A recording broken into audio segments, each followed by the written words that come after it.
अरे वो अनपढ़ जुलाहा कबीर, आप भी ना माता जी किस संत से उपदेश लिए हो, और उन्हें पराजित करना तो मेरा छोटा सा काम है। मैं अभी गया और अभी आया। क्या हुआ बेटा, आ गया चर्चा करके? हाँ माता जी, और जीत कर भी आया हूँ। उन्होंने तो जाते ही हार मान ली। ये रहा लिखा हुआ, सुनो। आज की इस तिथि को हुई ज्ञान चर्चा में कबीर जी क्या हुआ बेटा, बोल तो सही।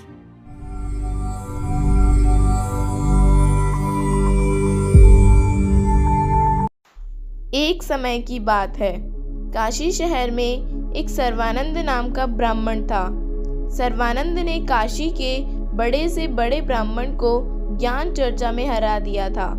सर्वानंद ने चारों वेदों और पुराणों की संस्कृत को घोट रखा था। उसकी धारावाहिक संस्कृत के आगे कोई नहीं टिक पाता, तो जनता में वह विजयी घोषित कर दिया जाता। इस प्रकार सर्वानंद ने काशी तथा अपने आसपास के सभी ब्राह्मण पंडितों को ज्ञान चर्चा में निरुत्तर कर दिया। मैंने हर पंडित और ब्राह्मण को ज्ञान चर्चा में पराजित कर दिया है। ऐसा करता हूं मैं अपना नाम सर्वानंद की जगह सर्वाजित करवा लेता हूं, क्योंकि कोई मेरे समान ज्ञानी नहीं है, ताकि मुझसे टकराने वाला पहले ही समझ जाएगा कि मुझसे ज्ञान चर्चा करनी है या नहीं। ऐसा सोचकर सर्वानंद अपनी माँ शारदा के पास नाम बदलवाने के उद्देश्य से जाता है। शारदा ब्राह्मणी पूर्ण परमेश्वर कबीर साहिब जी की भक्त बन चुकी थी, जो कि एक जुलाहा जाति में लीलावास आए हुए थे, क्योंकि शारदा को एक ऐसी बीमारी थी जिसका कोई समाधान नहीं था। अपनी बीमारी को लेकर शारदा हर संभव प्रयास कर चुकी थी। अंत में हार थककर शारदा अपने एक पड़ोसी के घर सत्संग करने आए कबीर साहिब के पास गई। शर्म के मारे शारदा घूंघट निकाल कर गई थी, लेकिन अंतर्यामी कबीर साहिब जी ने शारदा को पहचान लिया और उसका रोग नष्ट कर दिया। तब से शारदा को पूर्ण परमेश्वर कबीर साहिब पर दृढ़ विश्वास हो गया और उपदेश ले लिया। माता जी, मेरा नाम बदलकर सर्वाजित कर दीजिए, क्योंकि मैंने नगर के प्रत्येक ब्राह्मण को ज्ञान में पराजित कर दिया है। क्यों बेटा, सर्वानंद भी तो अच्छा ही नाम है, इसमें क्या बुरा है? नहीं माता जी, ऐसा है ना, लोग मेरा नाम सुनकर ही जान जाएंगे कि मैं कौन हूं और कैसा ज्ञान रखता हूं। ठीक है बेटा, लेकिन अभी एक ज्ञानी संत और रह गए हैं। अगर तुम उन्हें भी पराजित कर देते हो तो मैं तुम्हारा नाम सर्वाजित रख दूंगी। अच्छा, बताइए कौन है वो ज्ञानी संत और कहाँ रहते हैं? वो महान संत मेरे गुरुदेव है। उनका नाम कबीर साहिब जी है। जुलाहों की गली में रहते हैं। अरे वो अनपढ़ जुलाहा कबीर, आप भी ना माता जी किस संत से उपदेश लिए हो, और उन्हें पराजित करना तो मेरा छोटा सा काम है। मैं अभी गया और अभी आया। इतना कहकर सर्वानंद अपने बैल पर सभी धर्म ग्रंथों को लादकर कबीर साहिब से ज्ञान चर्चा करने चल पड़ा। दोपहर का समय था। गर्मियों की तेज धूप थी। रास्ते में जाते समय जुलाहों की गली में पहुंचते ही सर्वानंद को भयंकर प्यास सताने लगी। उधर कबीर साहिब जी की एक शिष्या कुएं से जल निकाल रही थी। सर्वानंद जल्दी से कुएं के पास गया। ए बेटी, जल्दी से मेरा करमंडल जल से भर दो, मुझे बहुत तेज प्यास लगी है।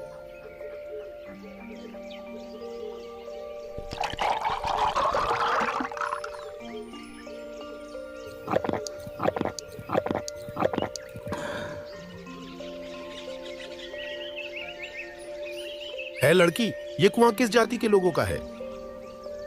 महात्मा जी, जुलाहों की गली में तो जुलाहों का ही कुआं होता है। तूने पहले क्यों नहीं बताया? तूने मेरा धर्म नष्ट किया है।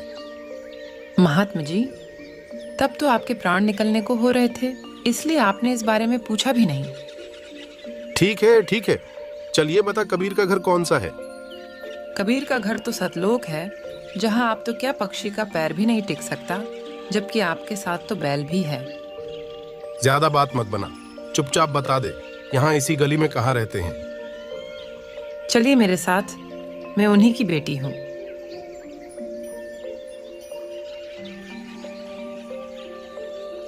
घर पहुंचकर वह लड़की घर के अंदर चली गई और सर्वानंद बाहर ही खड़ा हो गया। गुरुदेव, एक ब्राह्मण आपसे मिलने आया है। उसे अंदर बुला लाओ बेटी।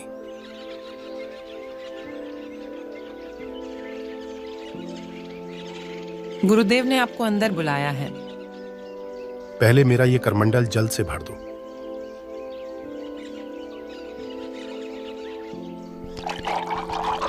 और भर दो, इसमें खाली जगह नहीं दिखनी चाहिए। अब इसे ऐसे ही कबीर जी के पास ले जाओ और जो जवाब दे वह मुझे बताना।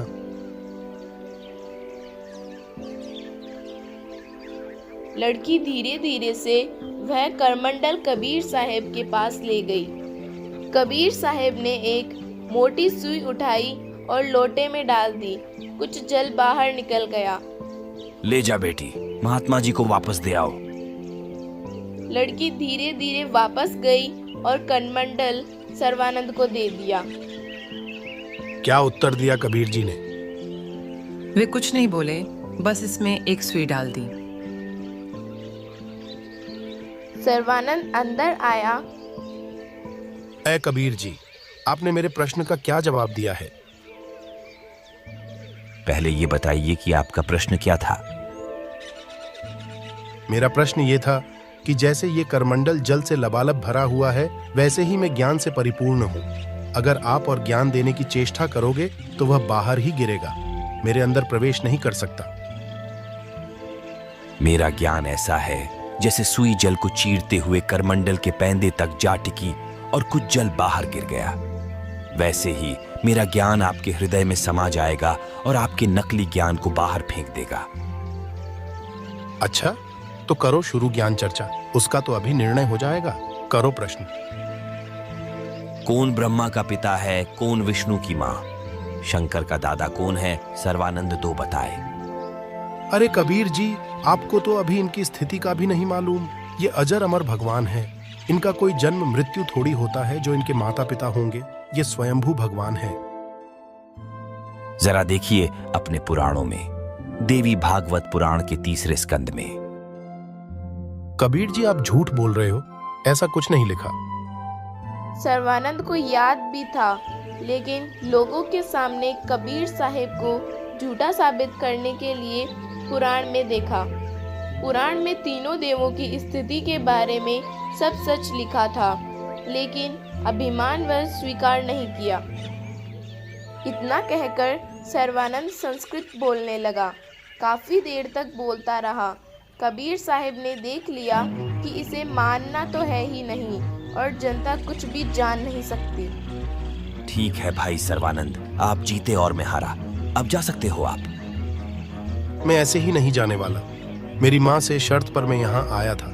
मुझे लिखकर स्वीकृति दीजिए कि आप पराजित हो गए हैं। भाई मैं तो अनपढ़ हूँ, आप भी लिख लीजिए। सर्वानंद ने लिख लिया कि आज की तिथि की एक ज्ञान चर्चा में कबीर जी पराजित हुए और सर्वानंद विजयी हुए। ऐसा लिखकर कबीर साहेब जी के अंगूठे की छाप लगवा ली और सर्वानंद चला गया। क्या हुआ बेटा, आ गया चर्चा करके?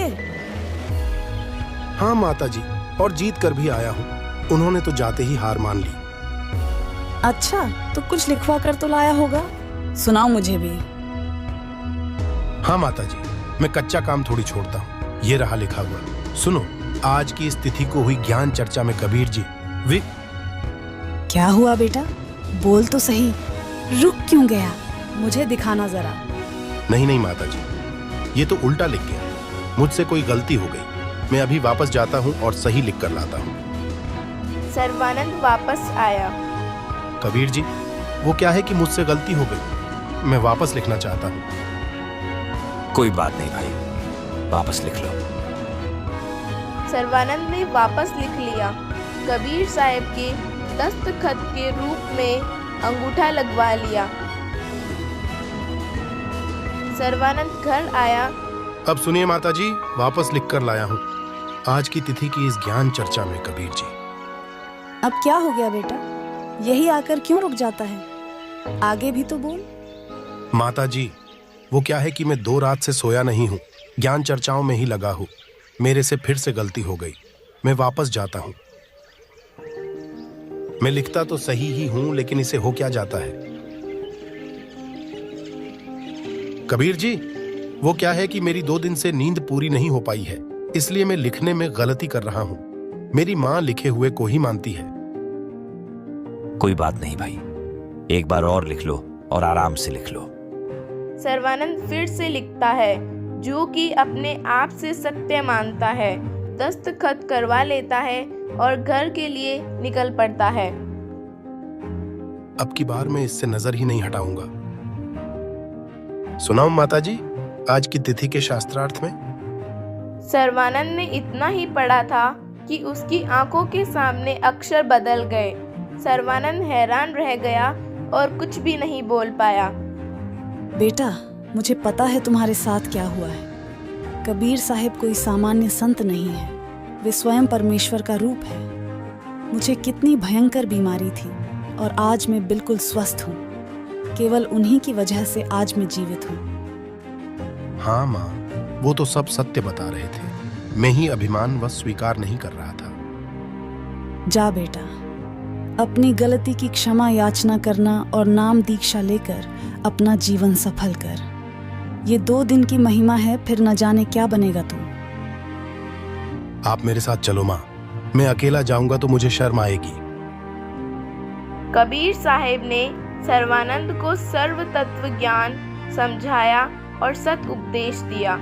सर्वानंद ने दीक्षा ग्रहण की और अपना कल्याण करवाया। ये अनमोल ज्ञान जगत गुरु तत्वदर्शी संत रामपाल जी महाराज के सत्संगों का अंश मात्र है। संपूर्ण आध्यात्मिक ज्ञान के लिए सुनिए संत रामपाल जी महाराज के मंगल प्रवचन। आप संत रामपाल जी महाराज जी के मंगल प्रवचन संत रामपाल जी महाराज एप्लीकेशन पर भी सुन सकते हैं तथा उनके द्वारा लिखी पुस्तकें भी डाउनलोड कर सकते हैं।